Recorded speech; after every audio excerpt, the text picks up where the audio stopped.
Welcome to the Real Better Life podcast, where people that are writing stories worth telling share their knowledge, wisdom, and perspective to help you go further, faster as you move to your better life. Over to your hosts, Dave Ness and Rob Alkema.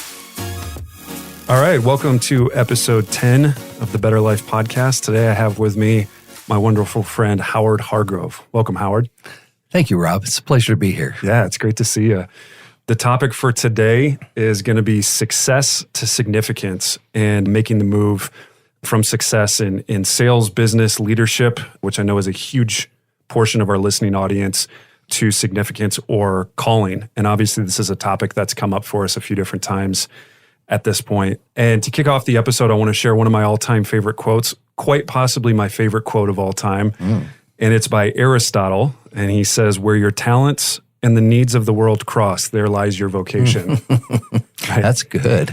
Yeah. And so from the conversations we've had in the past, I know one of the things we've really connected on is we have this common history in sales, business, leadership, and I have a ton of respect and admiration for you. And I feel like you're a lot further along in the journey than I am, both in those realms as well as the realm of husband, father, spiritual leader. So I can't say thank you enough for that, for your friendship.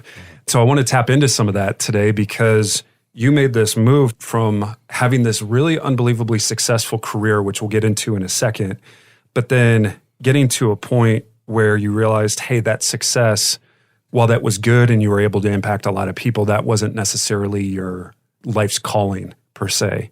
And I want to get into, hey, how did you make this move into this different phase, this different chapter of your life where it became more about significance and what you were doing for other people and less about accomplishments, achievements, accolades that you were achieving in the business world. So, I want to talk a lot about purpose today. And whenever Dave and I are doing these episodes, one of the questions we always ask before we jump on is, hey, what are we really trying to accomplish with this episode? Like, what do we want the listener to take away from this?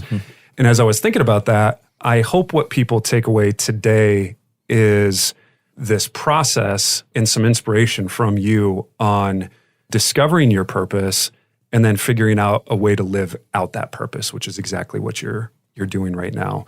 We're going to talk a lot about the topic of fatherless boys today because it happens to be the arena that your calling is in, and that's where you and I first connected through our church. Flatirons is on this topic of we share this common heart and this common passion for pouring into fatherless boys specifically. So we'll get into that. But before we do, I think a great starting point for today is if you could give the listening audience a little bit of background on yourself, how you grew up, your personal life, your professional life, and catch us up to speed on several decades worth of life and business experience before you got to this move from success to significance.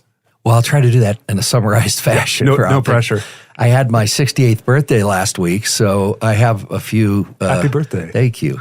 I have a few skid tread marks up my back and some skin knuckles and things like that from experience. But, they say experience is making a mistake and learning from it, so done a lot of that. So I grew up here in Denver. I was born in Tulsa, and my father moved us to Denver when I was 5 years old. And we grew up here, and it was a wonderful place to grow up.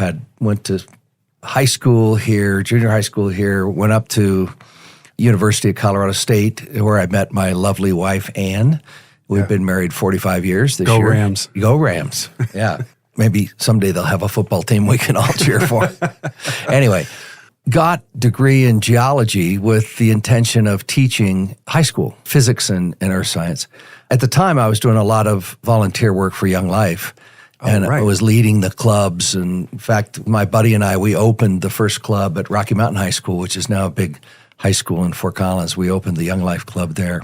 Lots of fun, lots of good experience. Got married. Well, it did the internship in teaching and decided maybe that wasn't for me, and got a job with Conoco Minerals of my geology degree. Worked around the West looking for uranium and lithium at the time. Yeah. This was before 3 Mile Island. Everybody's like, that's ancient history. You dated yourself there, for sure. There was a time where uranium was important, and I think it's going to be again. I mean, as people look for clean energy, but that's a whole rabbit trail. Anyway, that led to a master's degree in geology and volcanology, geochemistry at Arizona State University, which led me into working in the oil business for Petrolus, which was a large independent company here in Denver. Okay. Did that for 5 or 6 years, discovered a big oil field for them, which was thrilling. And then the price of oil went down to $10 a barrel. Hard to imagine that today. Yeah, imagine that. But eviscerated that, that whole industry. So I got into software. I'm like, okay, what's next? I've been in minerals and oil. Now let's try something new. So I'm not afraid to try something new. So I started a software company that was here in Denver, had about 50 employees. It was an Inc. 500 company for like 10 years. And it was doing parcel manifesting. And then UPS and FedEx started to give away those parcel manifests. And that sort of was the end of that company. So I sold that and then found this remote enterprise executive sales job, which I'd been at for 30 years or so, selling high-level, multi-million-dollar supply chain software.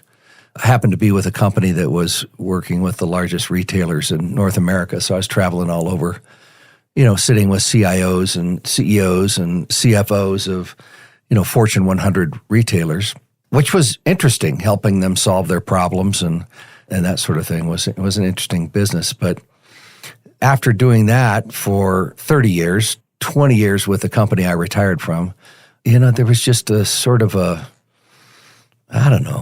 gnawing discontent that was starting to build inside of me. Like, is this all there is, Making good money, traveling a lot, not seeing my wife a lot, not seeing the kids a lot. By this time the kids were grown, some were married, but got 2 wonderful kids and 2 wonderful grandkids. But I found a group of men that were in a similar situation. Yeah. Third quarter of life or this 7th inning stretch or whatever you want to call it. It's like, okay, what's next? Right.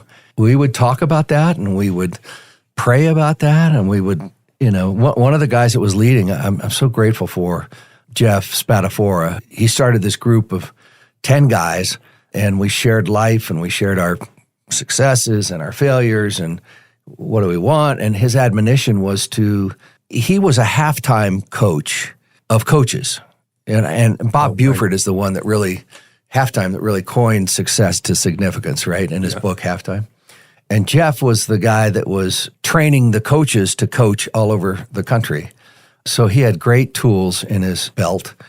The thing that struck me was, find what breaks the heart of God, find what breaks your heart, listen to the experience he's taken you through. What do you have to offer and what brings you joy? So all of those were different exercises during the time together. It's been a group I've been in for 5 years, so it's been a journey. One of those, what brings you joy, was, your listeners might enjoy this. He had us just sit back, close our eyes, and think of the happiest times in our lives. Just go back as far as you can. And it was always with kids, and it was always in the outdoors, and it was always helping them change the trajectory of their lives. And that's when I found most fulfillment. So I started getting a picture of how can I do that?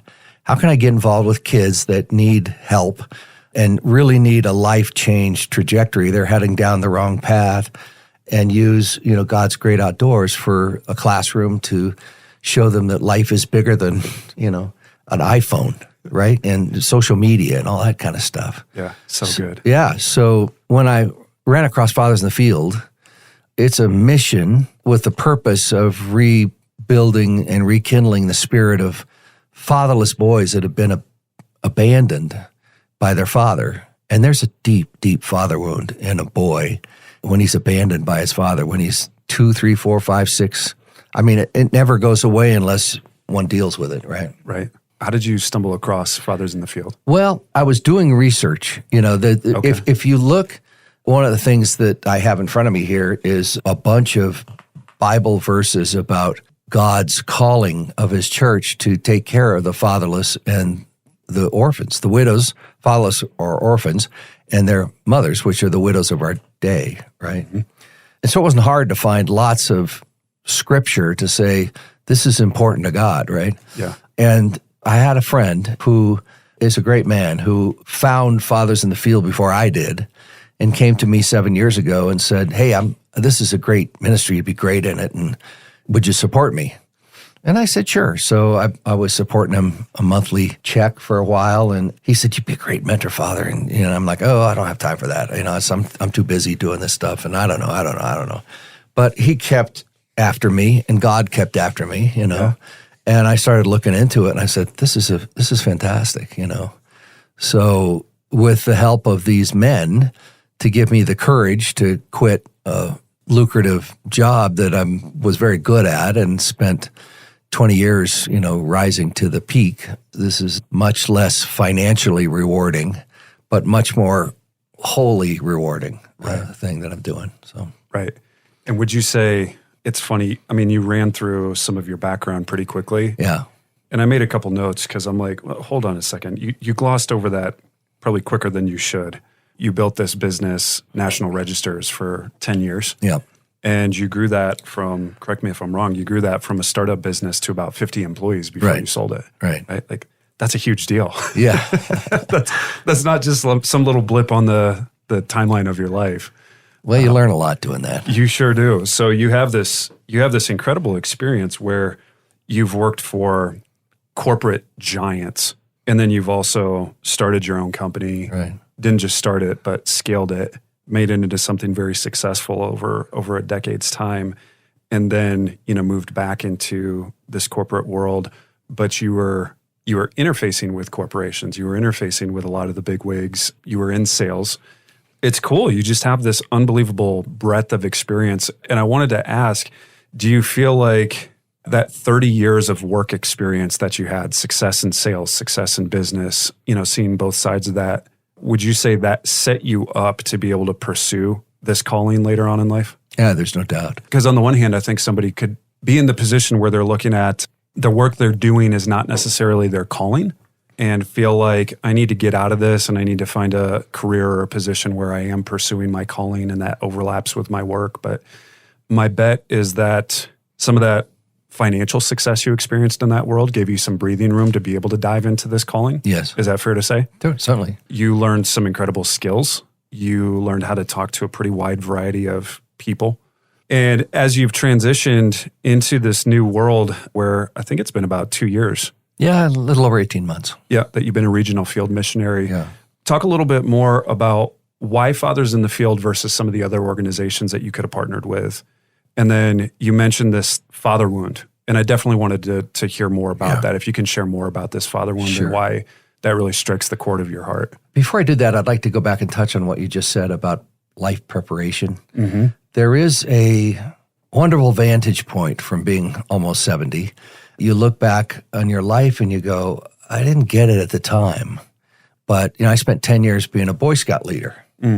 And that really helped me understand there were fatherless boys in the Boy Scout troop, but the power of teaching them how to be self-sufficient in the woods and that sort of thing. In my business that I started, very entrepreneurial and very startup and very managerial, it's learned lots of things about, managing people and managing business and managing the activities you have to do to accomplish something. Yeah. And in my career as an executive salesperson, completely lost any fear of getting up in front of CIOs of a $50 billion company and talking about the good things that'll happen if they do what I'm asking them to do to their company, how it's going to help them, how it's going to do that, right? Overcoming objections, right?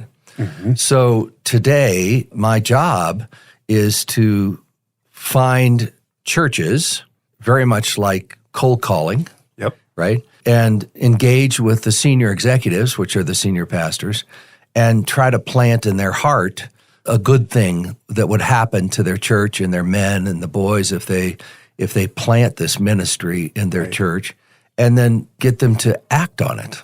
Right.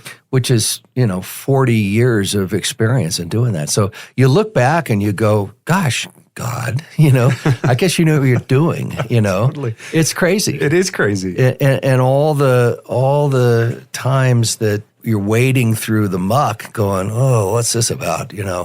There's great value. He has a much bigger. Yeah. And then you're also, once you get a program up and running, you're also using those skills from your entrepreneurial years in leadership and management helping churches identify the church champions, Right. which are really the leaders, and then helping to identify mentor fathers, Right. And then helping to, I've sat through your training, Yeah, you got to train them. Yeah. right? Like you're wearing a lot of different hats, but you're right. It is crazy how all the things you had been doing over the last 30 years. So true. It's now just in a different arena. How Yeah, cool is that? It's very cool. And it was confirming when my guys pointed that out. It's like, God has been preparing you all your life for this. Yeah. What are you afraid of? Yeah. And, there's fears. I'm afraid I can't take care of my family. I'm afraid of God's not big enough to take care of me and all that stuff. All the fears that you face. But there's great confidence built looking back going, I get it now. Yeah. Yeah. And you said you got to this point where you had this gnawing Yes. inside of you. Yeah, it's got to be more. How long did that go on before you got into that discipleship group with Jeff? It was the impetus for joining. So it was a couple of years, Yeah. And the gnawing is there's got to be more, but I don't know what it is, right? And I don't know how to. I had a variety. Every one of the things I could have done, a high school teacher, a minerals geologist, an oil geologist, a entrepreneur, salesman, all could have been careers, different in different directions, right? Right. So where is the purpose in it all? And it's been really fun to just. So today I look at all of that and I realize that I wasn't in control. God was in control, and the things that were happening were all for His good, His glory, and my preparation. Yeah. For this. And so it gave me a lot of confidence to take the step. Yeah. So good. I love that you're at a point now where you can see that. Yeah. Right? Because I bet there's a lot of people listening today that need to hear that, where they don't necessarily see how all the pieces fit together That's now, right. but they'll be able to look back 5, 10, 20 years from now, and they'll be able to have that same perspective that you have right now. So thank you for sharing that. Yeah. And I'll just say this, once you realize it, you have to have the guts and the faith to take the step.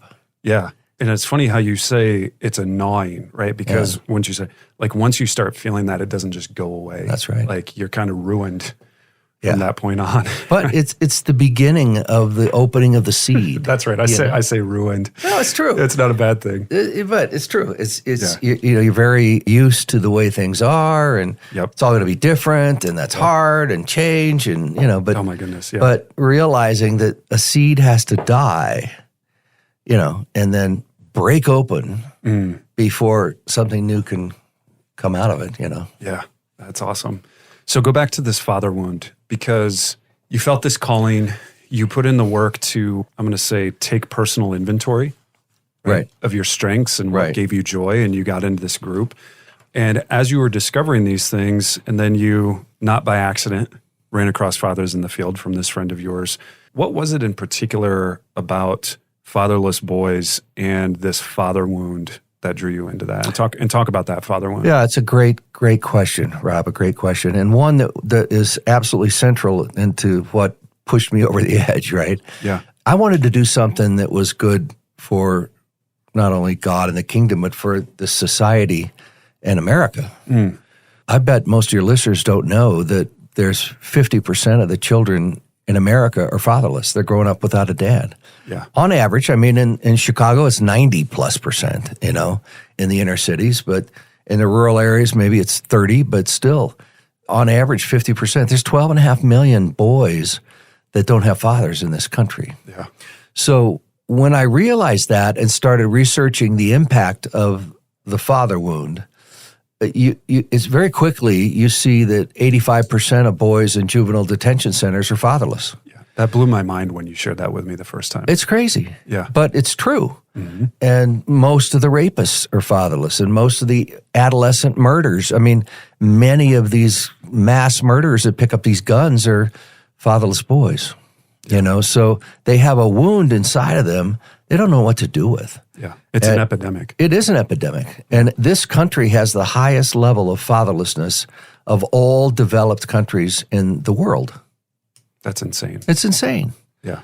So having the opportunity to do something that God cares about and do something that could change America, one boy at a time. I mean, this is how Jesus worked, one heart at a time, right? Yeah. It's completely, fulfilling and very, very moving to be involved in something that could change society and change a boy's life. So, the statistics are just, they drop out of school, they abuse alcohol, they abuse drugs. They have this wound they're trying to fill, and it's a wound of I'm not worthy. What was it, Dad, that you decided was more important than me, that you left me? Yeah, and we've talked about this before, how logically that doesn't make sense to somebody like me. Like, that's on your dad, that's not on you. But yet that's not how it's perceived. It's not how it's interpreted by a boy growing up without a dad. Right? Yeah, they feel like something's wrong with them. He thinks he's the fault. Yeah, that's so sinister. If I can share this, when you and I first met, it was through this interest that I had in Fathers in the Field, and Brad put us in touch. I was talking to him about getting involved in one of the church programs, and he said, actually, have you thought about this other program? And I said, well, I have actually. Yeah, I did. But at the time when I was first introduced to it, I felt like I couldn't really commit to it. Right. And then, when we were having this conversation, I said, I'm in a much better place in life where I feel like I can commit to that, and I do have the time, and it's a 3-year commitment that you're making to a boy that you're a mentor father to. And so then naturally I got connected with you, and we had a chance to interview, and we've had a chance to hang out and get to know each other better outside of that. But one of the things I shared with you was there's probably a lot of people that are listening that can relate to this, that in my experience in business and when I was building my insurance agency, we had, sadly, really high turnover. That's a really tough position. Yeah. And because it's a tough position for a lot of different reasons, and because it has really high turnover, one of the things that I was best at, and one of the things that was most necessary to succeed in that business, was recruiting and interviewing. So that's a skill that I honed and sharpened and got really good at over the years, and I have a lot of joy in that. But as I'm doing, literally at this point in my career, tens of thousands of interviews, one of the things that I started to notice several years into that was, before I ever met you, before I ever knew that this father wound even existed, I started to notice, I would go home and I would say to my wife, I would interview these people, and I would sometimes end up working with people who grew up without dads.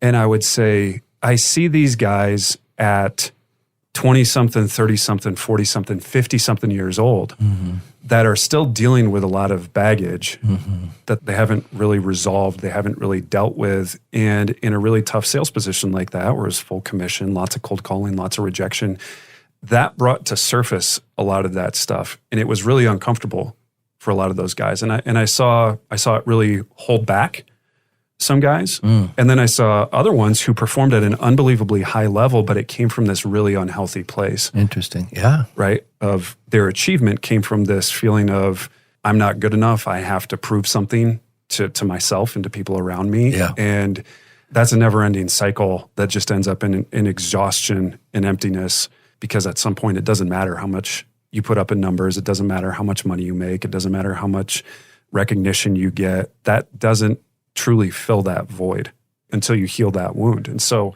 I used to go home and say to her, man, if only I could get a hold of these guys when they were teenagers, when they were 9, 10, 12, 13, 15 years old. That's the target. Holy cow, how much different their life could be if they had a good role model, if they had somebody teaching them good principles, if they had somebody pouring into them at that age.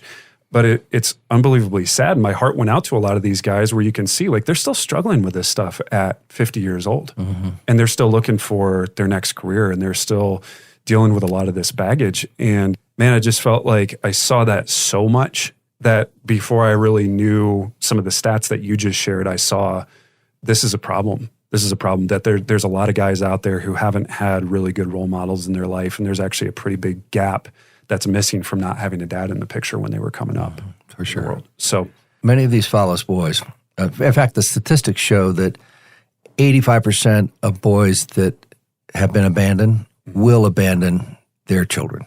And the cycle just goes. That's why it's an epidemic, right?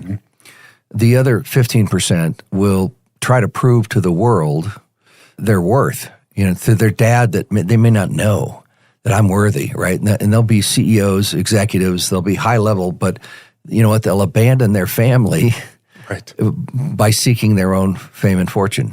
they'll still abandon their family. Yeah. Because they're not, they're just not balanced, right? So it's interesting. That's an interesting comment you made. Yeah. So true. I want to lob a pretty tough question at you here. Good. Naturally, some people are listening and thinking, hey, why this focus, Howard, on fatherless boys? Yeah. Right? And it's funny how you and I shared that passion, specifically for boys, Yes. right? Not that we don't care about all kids, but it was specifically for boys. And I could see where somebody would go, hey, why are you not as concerned about fatherless girls? Can you speak to that? Yeah, I'd be happy to. It's a similar, obviously, father leaves, there's a boy and a girl in the family, they're both hurt, right? The ministry is dedicated on boys for a couple of reasons. One is every institution or people trying to help fatherless boys recognize mentoring, one-on-one mentoring is how to do that. Men to boys, right? There is something about a boy needing a man to show him how to be a man, and it has to be one-on-one mentoring. So our ministry is focused on finding godly men to come mentor these fatherless kids. One-on-one, men can't really do that with girls, right? Right. Now, it'd be wonderful if there's a ministry that would do one-on-one mentoring with fatherless girls. It's important. It needs to be there. But what I respect about this ministry is they choose their lane and be very good at it. Yeah. The other thing that statistics show is that if men lead their family, whether they want to or they know it or not, they either lead their family down the path of destruction or they lead their family to a great place of worthiness. So if you can change a boy, when he's 10, 11, 12, 13, into a man that has a purpose, he will formulate a family that has purpose and will break that cycle of abandonment. Yeah. A girl, I don't know, I think it's the way God designed things. It doesn't have that same impact on the family. I'm not saying it's any less or better or whatever. It's just the truth, right? It's just different. It's just different. Yeah. So bringing a boy to understand that he has a heavenly father that will never abandon him, loves him just the way he is a life-changing thing for a boy that has a skewed view of God through the glasses of his father that, maybe hitting him, abusing him, leaving him, whatever. Yeah. Well, and I'm glad you went there because I wanted to touch on this. There's these 3 goals with the Fathers in the Field program. Can you talk about those for a second? Sure. The mentors, the ministry is based around helping the boys understand healthy fatherhood by watching an earthly mentor model that healthy fatherhood. So we teach them about fatherhood. There's a curriculum that the mentors meet with the boys once a month that teaches them about faith, right? And the importance of faith and the importance of understanding that, like I said, they have a heavenly father who loves them and no matter what and will never abandon them. This is mind-blowing for a fatherless boy because he's like, his view of God is angry up in the sky with a baseball bat ready to take him out at the knees, Right. And then that affects their view of themselves. It totally does. Well. Totally does. The last pillar is forgiveness. In the 3rd year of the mentoring program is focused on helping the boy understand that he's been forgiven, and so God's calling him to forgive his father. These boys start this like, there's no way I'm going to forgive that, SOB, because what he did to me, right? But it's a beautiful thing to watch in year 3, their heart softens and they realize that I don't want to, but I'm commanded to forgive my father. And what does that do? I mean, the father may be dead, father may be in prison for life. He may never see his father again. They may not know who the father is. May not know who the father is, exactly right. But as we all know, when you forgive, it releases your heart from the hold that negative thing has on it. So when you forgive that father who wounded you, you're healing your wound. Yeah. So it's faith, it's fatherhood, faith, and forgiveness. So good. We can end the episode right there and it'd be great. Sure. Whatever you want to do. You're the boss. But we're not going to. All right. So I want to bring this full circle, right? Because I love this ministry. This is how you and I first connected. We both share this passion for it. But one of the other things we've really connected on is, as I mentioned before, we have very similar stories, right? In sales, business, leadership. We have similar stories. And you and I grew up with dads in the picture. And not perfect dads, but really good dads. Right. Right? Like a lot better than Totally. what a lot of people have. So what an unbelievable blessing that is. And yet you and I both found sales and business as an outlet that let us go achieve. It let us go get recognized. It let us go find this outlet to do something that we were really good at. Right? And I think that resonates with a lot of the people that listen to this podcast. And so let's talk about that a little bit more, where not everybody on this podcast grew up without a dad. There's a lot of people who grew up with great dads, great moms, great families. But I think all of us, I think the longer I'm on this earth, Howard, I realize all of us have some sort of baggage. We have some sort of brokenness. And it's funny how typically the more baggage, the more brokenness somebody has in a really weird, kind of crazy way, the more well-equipped they are to go achieve at a really high level in sales and business, right? And so I'm not saying that's good. I'm not saying that's healthy. I'm also not saying that's bad, right? But it's kind of ironic how that works out. And so can you share a little bit about what that's been like for you as you reflect back on your career, where I know both you and I have shared stories, not in great detail, but if we could go back and do it all over again, we would probably have done it a little bit differently in terms of we sold out to our work. We neglected some really important priorities in our life. And that didn't always come from a bad place. That was maybe misguided good intentions. But I think that that's a common struggle, not only I've been through myself, but I've seen for a lot of people who achieve at sales, leadership, business at a high level, where they care deeply about what they do for work. They care deeply about the people in their life that they're providing for.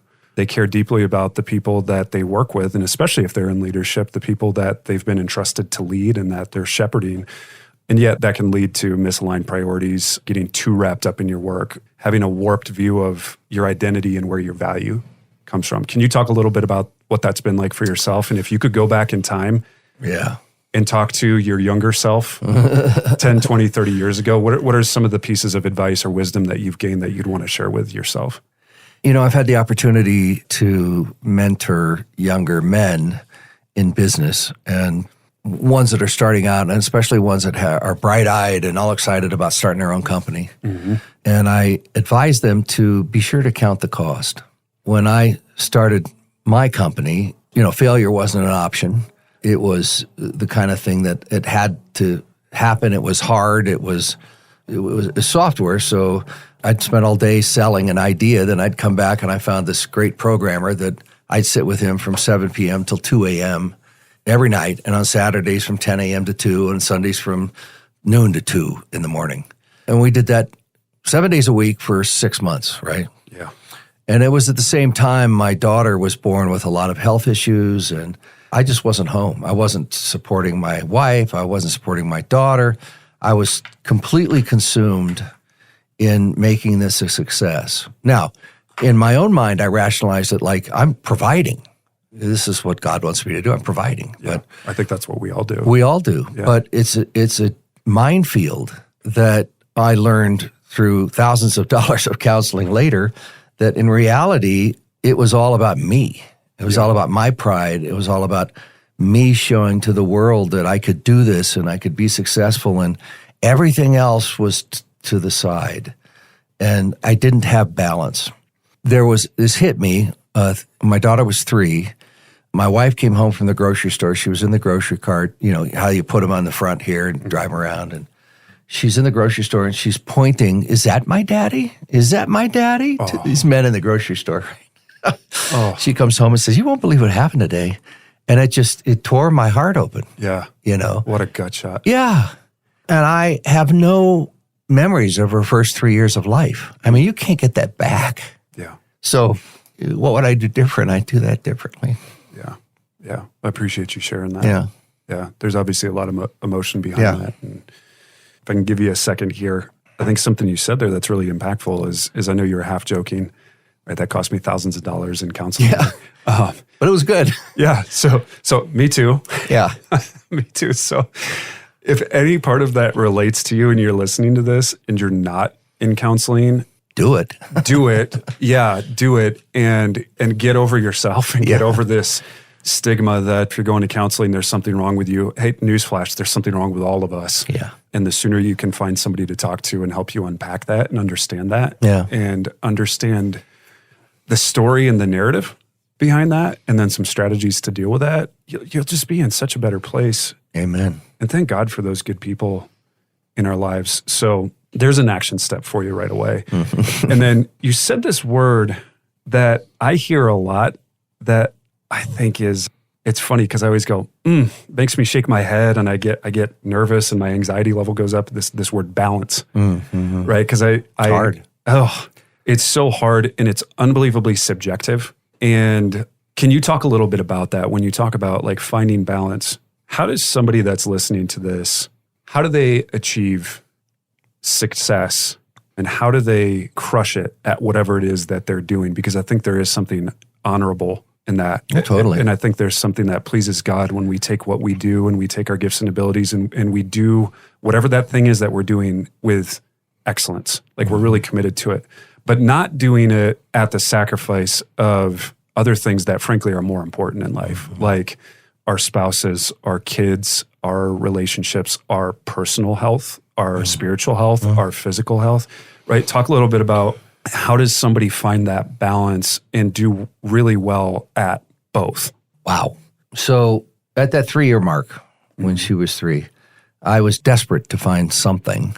I was sitting down with a good friend of mine. I had a 2.5-year-old daughter, and I was sharing my story, and I said, we got to do something. And he goes, well, why don't we take these girls camping? I said, but they're 3 and 2.5. He said, yeah, I don't care. Let's go. So we started a tradition of 1 weekend a year. We're talking about balance, right? Yeah. 1 weekend a year, we pack up our stuff. We take these girls into the woods, and we said to them, there's only 2 rules. 1, we're going to take this weekend at whatever speed you want, girls. So you want to sit down and watch a caterpillar for 2 hours? That's what we'll do. Rule number 2 is no whining. So we did that 1 weekend a year for 25 years until my good friend died of kidney cancer. Oh. And those 2 girls both have 2 girls themselves. They're best of friends. And we came back from that first trip, and my little daughter prayed every night for 6 months. Thank you, God, for my camping trip with my daddy. Oh. So I said, I think we're onto something. And it was a great tradition. And today, she doesn't feel the rejection that she should have felt from my not paying attention to her because we focused for 48 hours a year. That's so powerful. It was powerful. Yeah. You're not supposed to make me cry on this podcast, Howard. Well, I'm telling you, that's something, if you take each kid for a weekend and do something that's outside their comfort zone and focus and teach them something about the outdoors, it's beautiful. Yeah. What else? How did your calendar change on a week-to-week or month-to-month basis? How did you set up your calendar differently once you realized how destructive this was, right? Putting this much time and energy into business. How did it change with Anne? How did it change for you, taking care of you? So I started spending a little more time with my wife. Let's go out to dinner. Let's spend some time. But I learned that focus is what's important. And I focused on everything but me. So my health and all that went down the drain. I'm just starting to come back from that, and this is years later, right? Yeah. So I'm just not very good at making all things good and glorious in life, and I'm always the last on the totem pole, right? Yeah. Well, that should give a lot of people listening hope. Like, if you can do that a little bit faster than Howard did, you're going to be in good shape. You're in good shape. Good. Brother, I appreciate you sharing that. Oh, that's good. This is so good. Thank you. One of the questions I shot over to you before we jumped on here, and we'll start to wrap up. As Christians, both you and I believe that God has this unbelievable redemptive plan where he can bring some pretty incredible things out of some pretty bad scenarios and out of our brokenness and out of some of the mistakes we make. And I'm confident that just like that story with your daughter, that's probably a really good example right there. But what are 1 or 2 other examples that come to mind, or 1 or 2 stories of some really good things coming out of some really bad situations? Well, learning that God is trustworthy is one. And it was an important step for me to step out of something I knew well and was successful at to get into this new ministry, Yeah. That comes, we don't have enough time to talk about all that, but that comes through trials and issues. And one of them was my daughter's illness we talked about and briefly, that he healed her and brought her through that. And, I had struggles in business. I had, it's just all kinds of struggles. But it was clear to me that through the struggles that God always brought me through. So it gave me faith that, look, you're going in uncharted territory, but I will be walking with you. That was important. Yeah. So I think that's important. And so when you're facing the world that looks like it's falling apart, realize that the creator of the world and the king of the universe is sitting on his throne. He won't abandon you. Yeah. I've been through a couple of those moments where it felt like the world was falling apart. Yeah. In the insurance business, I had a few of those moments. What was one of those moments for you? Well, I think I told you in the company that I started for 10 years, and I don't go into this very often. I was doing parcel manifesting systems for supply chain, and it was going well. Lots of employees, lots of good stuff. And then, like I said, FedEx and UPS started giving away those systems, and I was too stubborn to see the future and decided to take out a big loan on my house to finance opening other offices in Salt Lake City and Dallas and Chicago. And wow. And, we just didn't have enough runway. And so you were like Blockbuster when Netflix came out. It was. So this is a house. You've been to my house. It's a house that we designed, we built. It is such a gorgeous. Love this house. Yeah, and so cool. I was about ready to lose it because the bank's like, well, you either got to pay this back or I guess we could sell your house. I'm like, So there were days where I couldn't even take the covers back from my head walking through that, and I ended up selling part of the business and liquidating this and that and us and paying creditors and just digging out of that. And we got out of it, but it was a dark tunnel. Yeah, talk about a low moment. Yeah, but it was a moment in which I felt I needed, and I felt the presence of God. Mm. Why do you say you needed that? Well, because like I said, I couldn't even pull the covers back in the morning from my face. I didn't want to face the day. And so I'd say, help me. And when I started giving it over to God, things started happening. And, landlords started saying, you know what, we understand. Okay, we'll forgive that part of this. And got it. It's almost like things got so bad. Maybe for the first time you let yourself start to become reliant on God rather than reliant on yourself. Yeah, because I couldn't figure I couldn't figure it out. Got it. So when I finally turned it over, I said, I can't do this, you got to help. He's like, well, okay, now I got you where I want you, And things started happening. We dug out of that hole and got out of that without losing the house. And, that was a really instructive time to realize that there comes a point where you can't do it all yourself. And the sooner you realize that, the better off you're going to be. Dude, you're dropping gold nuggets left and right on this episode. This is so good. This is so good. Like I said, a bunch of bruises. Well, I don't even hope. I'm confident that the stuff you've shared today, it's given people a lot of hope.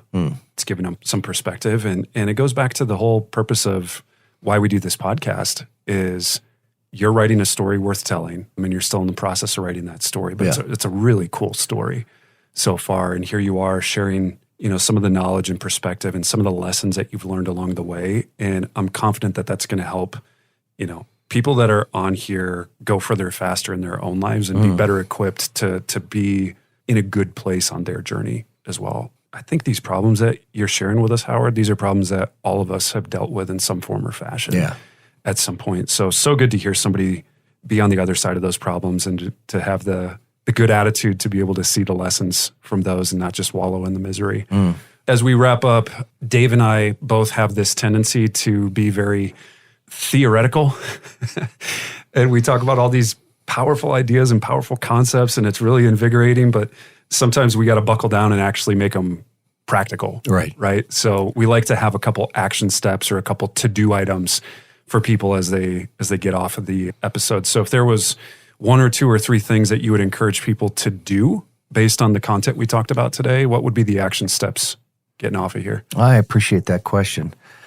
There is no doubt that the fatherlessness in this country is an epidemic, that if we don't address it, I think we'll destroy the country. I do. I think there's no other way to put it.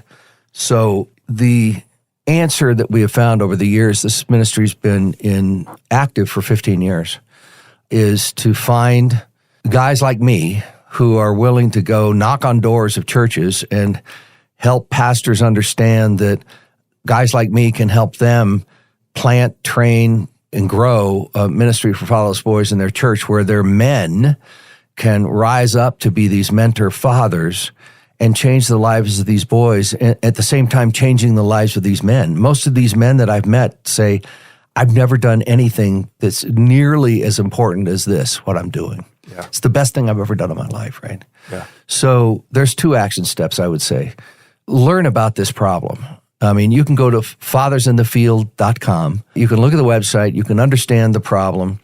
If you're moved, you can share some of the blessings that you have so that we can get more guys like me. I mean, there's 7 or 8 of us in this country, and there's 50 states, right? So I'm covering 7 or 8 states, and I'm not doing a very good job of it. All of us are.